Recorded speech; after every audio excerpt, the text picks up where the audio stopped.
Engineer Mohammad Ali Mirza साहब को 7 दिन रिमांड में दे दिया गया FIA को। उनको पहले 3 MPO के तहत अरेस्ट किया गया था कि जी इलाके में अमन व अमान की प्रॉब्लम है, आपको हम अरेस्ट कर रहे हैं, और बताया गया था कि उनकी सिक्योरिटी के लिए। उसके बाद उनके ऊपर मुकदमा दायर किया जाता है 295C का। अब उस मुकदमे की तहकीक के लिए अपेरेंटली उनको 7 दिन जिस्मानी रिमांड पे दे दिया। पहले वो झेलम में होते हैं, फिर उनको हाफिजाबाद शिफ्ट किया जाता है, फिर रावलपिंडी प्रेजेंट किया जाता है, और अब उनको FIA की रिमांड में दे दिया। FIA वो इदारा है जो ब्लास्फेमी गैंग केस के अंदर भी इन्वॉल्व था, अकॉर्डिंग टू ईमान मजारी, हादिल चटा और वो वकला जो ब्लास्फेमी गैंग केस को रिप्रेजेंट कर रहे थे। इसके ऊपर इस्लामाबाद हाई कोर्ट ने एक तफसीली रिव्यू की दरख्वास्त भी अप्रूव कर दी है। तो वही डिपार्टमेंट अब इंजीनियर मोहम्मद अली मिर्ज़ा को तौहीन रसालत वाले केस में लेके जा रहा है।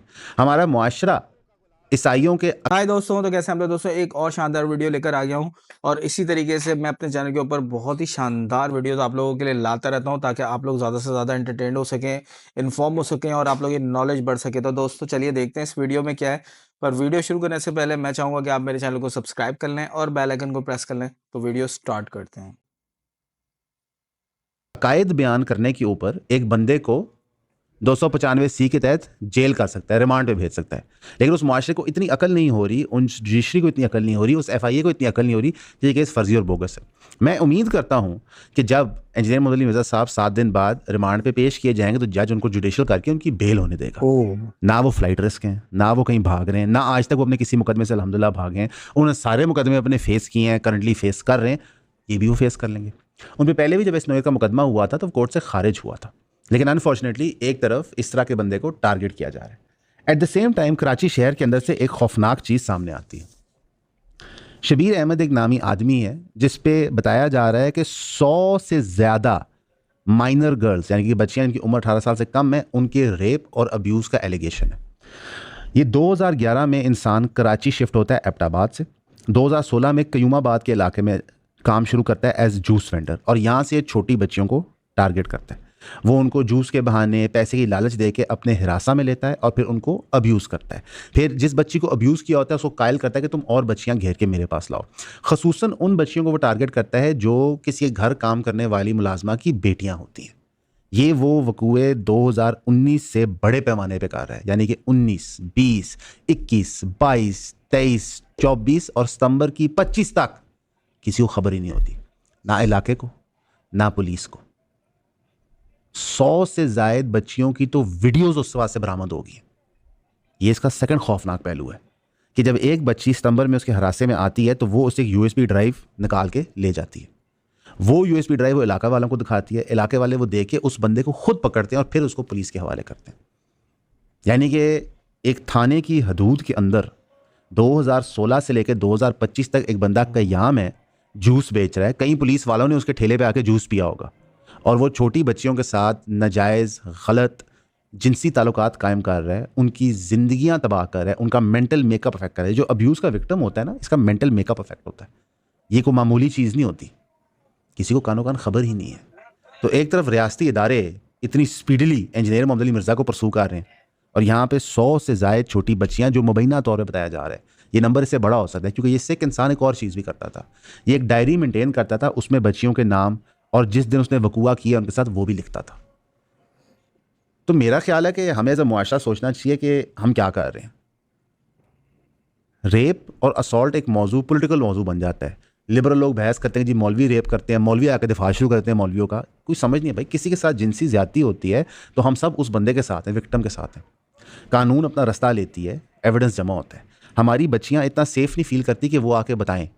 अब इस बंदे के पास जो एविडेंस बरामद हुआ है उसमें कितनी बच्चियां हैं जिन्होंने कभी वकूआ बताया ही नहीं होगा। उन्होंने अपनी माओं को, बाप को, भाइयों को नहीं बताया होगा, रिश्तेदारों को नहीं बताया होगा, दोस्तों को नहीं बताया होगा। डर, खौफ कि हमारी इज्जत के ऊपर हाथ आ गया, कि अब हमारी शादियां नहीं हो सकेंगी, अब लोग समझेंगे कि हम 2 नंबर खातून हैं। तो हमने इस इशू को इतने बुरे तरीके से मिसहैंडल किया है कि आज 100 से ज़ायद बच्चियां ये कंफर्टेबल फील नहीं करती थी। कराची शहर, कराची कौन सा शहर है, ये कोई बैकवर्ड इलाका नहीं है कि बंदा कहे जनाब ये ट्राइबल एरिया है, या फिर ये बलूचिस्तान का वो इलाका है जहाँ कानून नहीं है। ये कराची शहर है, पूरे के पूरे पाकिस्तान की इकॉनमी का हब, GDP की कमर, दुनिया के लिए बंदरगाह, वहाँ पर ये हो रहा है, किसी को पता ही नहीं। आप कभी भी अपनी बहन, अब हमने पहले भी दफ़ा कहा, अपनी बहन, माँ, कज़न या आपकी स्कूल यूनिवर्सिटी में कोई दोस्त है, उससे एक दफ़ा पूछें कि उसको हरासमेंट क्या फेस करनी पड़ती है। तो हर किसी का कोई ना कोई वाक़या है चाहे वो ओह! किसी भरे बाजार में किसी ने आवाज़ लगाई हो, किसी ने गलत जगह हाथ लगा दिया हो भरे बाजार में, किसी ने मैसेज कर करके तंग किया हो। आप एक आम लड़की लेंगे सोशल मीडिया पे, चाहे वो इंस्टाग्राम पे हो, टिकटॉक पे हो, कहीं भी हो, आप उससे क्या अपना डीएम खोल के दिखाओ जो डायरेक्ट मैसेज की इंक्वायरी होती है, आपको इतनी बेहुदा चीज़ें मिलेंगी कि आप हैरान और परेशान हो जाएंगे। तो डेली की बुनियाद पे ये हरासमेंट वो फेस करते हैं। और यहाँ पे 100 से ज़ायद छोटी बच्चियाँ हैं जिनके साथ जिनसी ज़्यादती की गई, जिनको फिजिकली असॉल्ट किया गया और किसी को पता ही नहीं। लेकिन 3 MPO हमने नाफज कर दिया जब एक जमात ने किसी पे गलत इल्ज़ाम लगाया और अब उस बंदे को हमने 7 दिन के जिस्मानी रिमांड पे भेज दिया। देखें, हमारे मुल्क में सियासतदान कानून का इस्तेमाल करते हैं अपने फ़ायदे के लिए, मिलिट्री इस्टेब्लिशमेंट करती है अपने फ़ायदे के लिए, लेकिन यहाँ पे जिसके पास जो ताकत है वो उसको इस्तेमाल कर रहा है। एक जूस वेंडर 6 साल 7 साल ये काम कर रहा है, उसको डर खौफ ही नहीं, कोई परेशानी नहीं। कानून इस लेवल तक ब्रेक डाउन कर चुका है। नहीं यकीन आता, भरी कोर्ट में एक जज ईमान मजारी साहिबा जो वकील हैं उनको धमकी देता है, बाद में वो वजाहत फरमाते हैं कि मैंने धमकी नहीं दी और वो सेक्सिस्ट रिमार्क साथ पास कर देते हैं कि ये तो मेरी बच्ची जैसी है। सर, ईमान मजारी को बच्ची नहीं है, ईमान मजारी वकील है। वो जब आपकी अदालत में पेश होती है तो वो वकील की हैसियत से पेश होती है, आपकी छोटी बेटी भतीजी की शक्ल से नहीं पेश होती। जज साहब कहते हैं कि जनाब मैं तो उसके मियाँ को समझा रहा था कि ये तो मेरी बच्ची जैसी है। क्यों है सर? ये क्या रिलेशनशिप है? एक वकील जज के सामने पेश होता है अपने गाहक का केस लेके, ये प्रोफेशनल रिलेशनशिप है। प्रोफेशनल एथिक्स भी कोई चीज़ है कि नहीं? ये हमारे हाई कोर्ट इस्लामाबाद में हो रहा है। जब आपका chief justice Islamabad high court professionalism की बाउंड्रीज क्रॉस कर रहा है तो फिर आम ऑफिस में क्या होता है? मैं इस चीज़ के खिलाफ नहीं हूँ कि किसी खातून को एड्रेस करते आप बेटी या बेटा कह दो, कोई दिक्कत नहीं, ठीक है। लेकिन जब आप चीफ जस्टिस की सीट पे बैठे हुए हैं, आप इस्लामाबाद हाई कोर्ट में हैं, तो आप ईमान मजारी साहिबा को बैरिस्टर या लॉयर साहिबा या कुछ कह के पुकार सकते हैं, इसलिए सेंस नहीं बनती। ईमान मजारी ने इसके ऊपर सख्त बयान दिया और उन्होंने साथ ये भी कहा कि जनाब जो CCTV फुटेज है कोर्ट की वो प्रिजर्व की जाए और मुझे दी जाए, मैं दिखाती हूँ दुनिया को इन लोगों का असली चेहरा।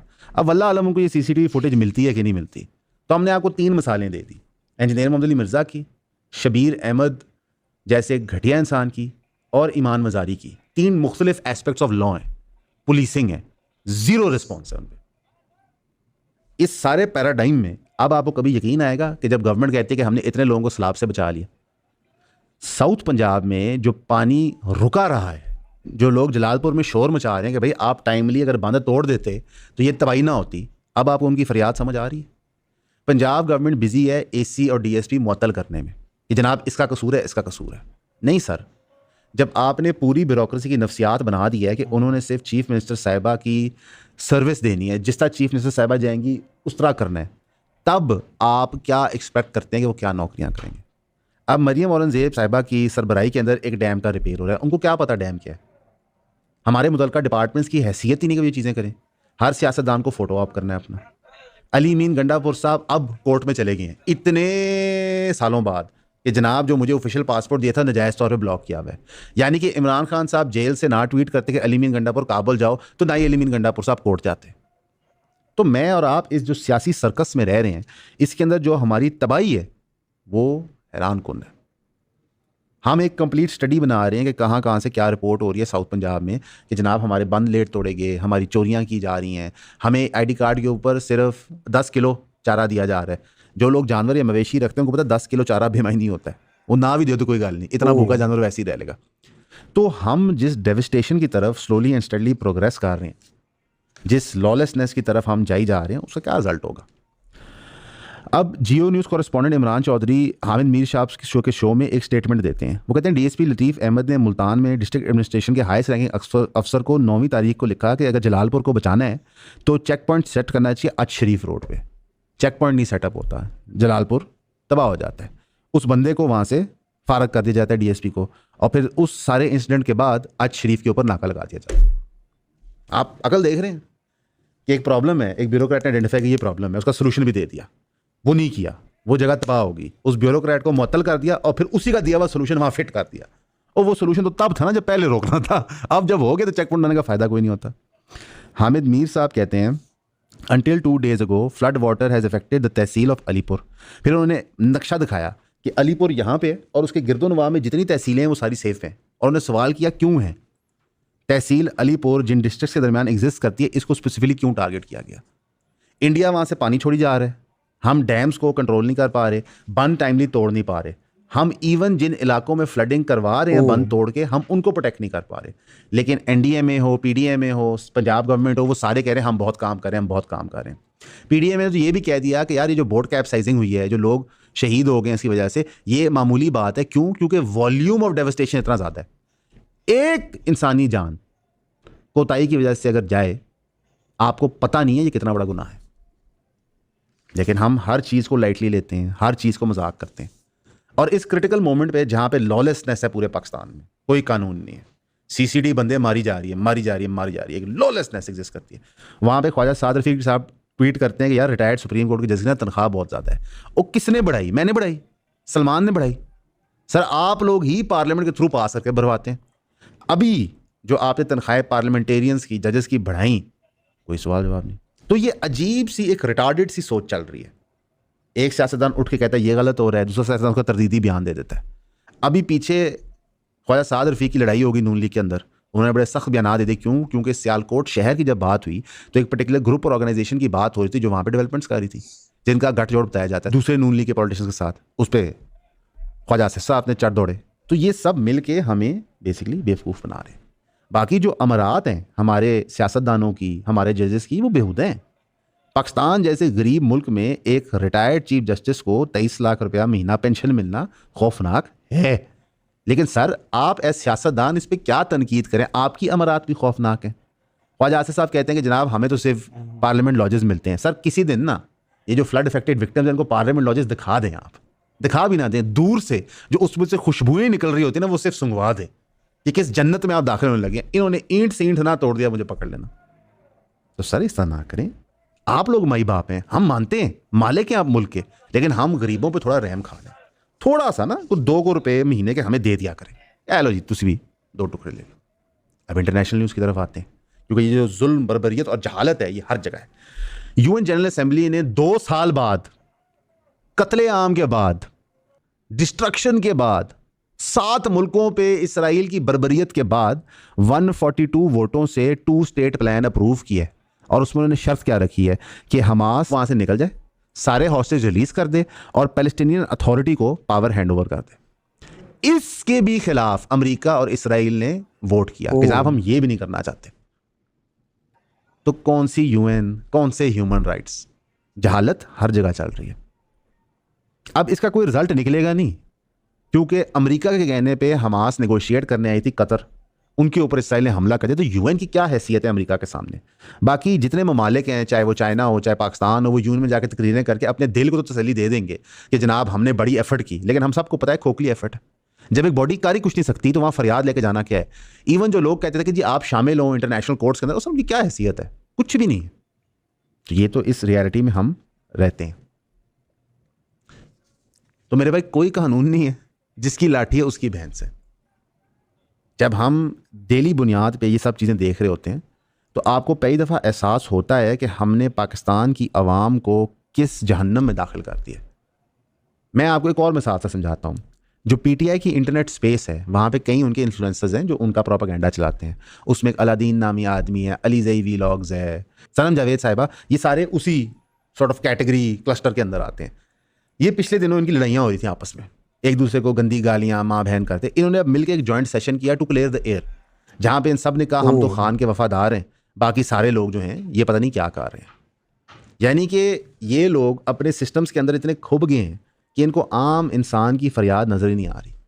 आज आम पाकिस्तानी की फरियाद इमरान खान नहीं है, वो महंगाई है, फ्लड से बचना है, रोज़गार है। इसके सलूशंस में तो कोई बात नहीं कर रहा। और ये प्रॉब्लम्स केपीके में भी हैं, जहाँ पे पीटीआई गवर्नमेंट है। हमारा बिलीफ पॉलिटिकल निज़ाम पे वर्चुअली ज़ीरो हो चुका है। और ये सारा किया करता हमारे इस्टेब्लिश्ड मीडिया, हमारे पॉलिटिशियंस, हमारी जुडिशरी ब्यूरोक्रेसी, मिलिट्री इस्टेब्लिशमेंट का। जो लोग कह रहे थे कि जी इकॉनमी तो बहुत बेहतर हो रही है, इकॉनमी तो बहुत बेहतर हो रही है, फ्लड से पहले भी बेहतर नहीं होती और फ्लड के बाद तो बिल्कुल ही गई। और हम आपको पहले दिन से कह रहे थे कि जनाब 2026 के बजट से पहले कुछ भी ना सोचिए, कुछ भी नहीं होना, तेल का जोर लगा लें। हमारे प्रॉपर्टी में कई साथी हैं, उन्होंने कहा देखें सरकार ये करिए वो करिए, अभी मार्केटें बेहतर होती हैं। सन्नाटा है हु का आलम है। और ये जो 2 स्टॉक का काम करते हैं और कहते हैं देखिए स्टॉक मार्केट तो बड़ी चल रही है, और लोग स्टॉक मार्केट इंडेक्स इस्तेमाल करते हैं। एक बंदा मुझे मिला दें आम आवाम से जो स्टॉक्स में ट्रेड करता है। कुल मिला के पाकिस्तान स्टॉक एक्सचेंज पे मसा 3 लाख अकाउंट है। 25 करोड़ आबादी है, 3 लाख अकाउंट है। तब छोड़े, ठीक है। इस वक्त अवामुन्नास के पास नहीं ऑप्शन। हमारे दफ्तर में 30 के करीब लोग काम करते हैं, हम उस बंदे से डेली बेसिस पे डील करते हैं। 30 लोगों का लुक आफ्टर करना, मसाइल ये वो डिस्कस होती चीज़ें। आप एक एक बंदे की फरियाद पूछें, आपको लग पता जाएगा। 3 बहनें हैं, उनमें से एक हमारे दफ्तर काम करें, 2 और दफ्तरों में काम करें, माँ बाप दोनों काम करें, 5 लोग मिल के पैसे कमा के एक घर चला रहे हैं। तो इसका सोल्यूशन किसी के पास नहीं। बाकी हम कोशिश करेंगे कि ईमानदारी से आपको ये रिपोर्टिंग करते रहें। आप लोगों के सपोर्ट का हमेशा बहुत बहुत शुक्रिया होता है। और तो दोस्तों, जैसा कि आप लोगों ने देखा इस वीडियो के अंदर, और इस वीडियो से रिलेटेड आप लोगों का क्या ख्याल है, आप लोगों को कैसी लगी ये वीडियो, मुझे कमेंट करके बताइएगा। क्योंकि मैं ऐसे ही इन्फॉर्मेशन आप लोगों के लिए लेकर आता रहता हूँ, अच्छी अच्छी वीडियोस बना के लेकर आता रहता हूँ। तो जल्दी से मेरे चैनल को सब्सक्राइब कर लें और बेल आइकन को प्रेस कर लें। और दोस्तों, ये वीडियो जो है ये अपने दोस्तों में भी शेयर करें, क्योंकि ये वीडियो उनके भी बहुत काम की है। और अगर आप लोग ऐसा करेंगे, अच्छा सा एक कमेंट भी लिखेंगे मेरे लिए, तो मुझे बहुत अच्छा लगेगा। मैं आपको आप लोगों के लिए मोटिवेशन के साथ और भी न्यू वीडियोस लेकर आता रहूँगा। तो चलते हैं, मिलेंगे अगली किसी वीडियो में। तब तक के लिए बाय बाय।